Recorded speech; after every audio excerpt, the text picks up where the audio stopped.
Daryl Loewen. I'm Executive Director for MCC in Manitoba. Wonderful. So if you don't mind, just start off by telling me, what is the Jubilee Fund? The Jubilee Fund is a registered nonprofit established in 2000 by a range of community partners, organizations, and individuals, some faith-based, not all are required to be so.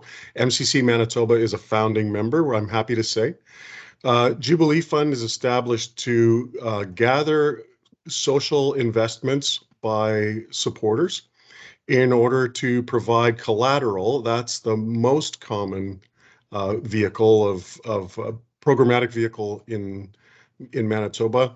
So Jubilee Fund will guarantee loans, especially for nonprofit organizations in the province that have a poverty alleviation mandate.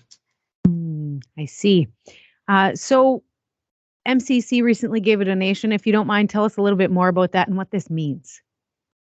Yeah, so MCC Manitoba has contributed $130,000 to this new pilot project in Jubilee Fund to guarantee rent for women who are timing out of women's shelters across the province.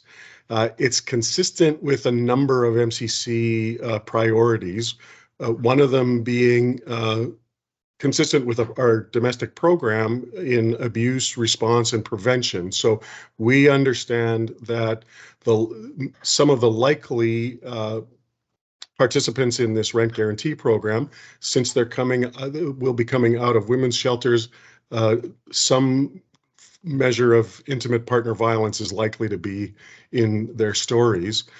And we've got a program that seeks to respond and prevent those kinds of situations. And so there's a mission consistency there.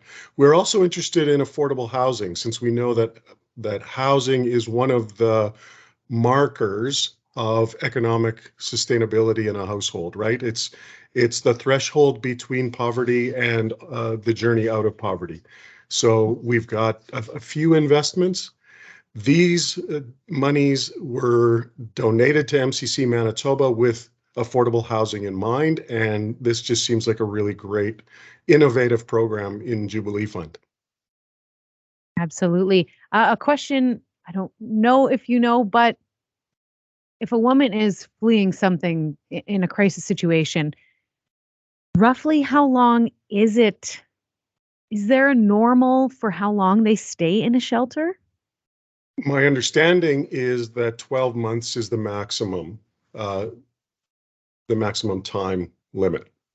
So it sounds like a considerable portion of time, but in a moment and in a journey of crisis and domestic violence, 12 months might be barely enough to get started in a new journey or on a new path or in a recovery of sorts. So we know that that's the time limit that these women are facing, and this is a chance to extend hopefully extend the safety and the affordability of housing so that they can establish for themselves a personal rental history. This can often be the obstacle, that perhaps their partner is on the lease if they were renters before.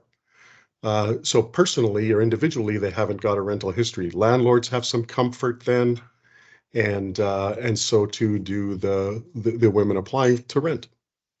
Absolutely. What a wonderful, way to help women if they're not quite ready to be on their own yet as well. Yeah, right, exactly. And in all likelihood, some will have children with them as well. Yeah. Now, I obviously don't want to paint everyone under the same blanket, but if a woman is escaping that, is it safe to say in some cases they're fully starting over, like with everything, with job? Yeah, perhaps. You're right to qualify the question that there isn't a single story, and so, but certainly what you describe is a likelihood in that journey for some of the participants to this program, I'm sure. Do we happen to have any numbers of how many women per year need services like a women's shelter? Yeah, sorry, I interrupted your question. I don't know those numbers. I can imagine that this rent guarantee program in its first year will just touch the eligible candidates. But the idea is for this to grow, right?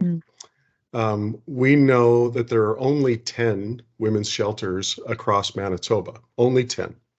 And they'll each have their limited capacities as well. And it's familiar to stories in this.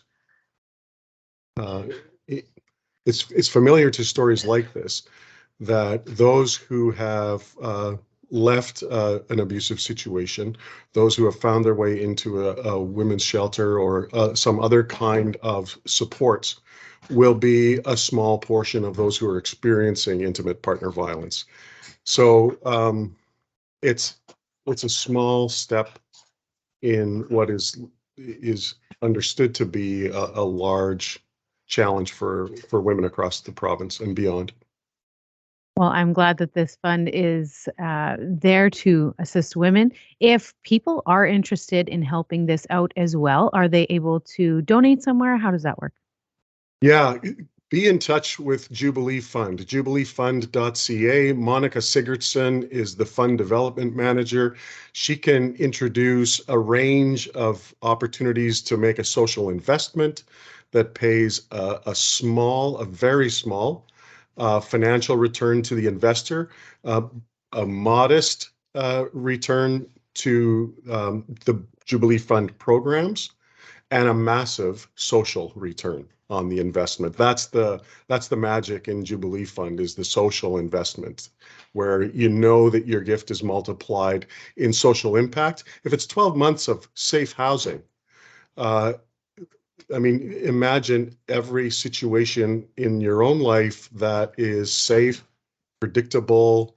How would you measure the value of those qualities in one's own life? That's a terrific multiplier on the social investment with Jubilee Fund. Wonderfully said, Daryl. Thank you so much for your time this morning. I really appreciate it, and we'll get this out to our listeners. My pleasure, Sylvia. Thanks very much.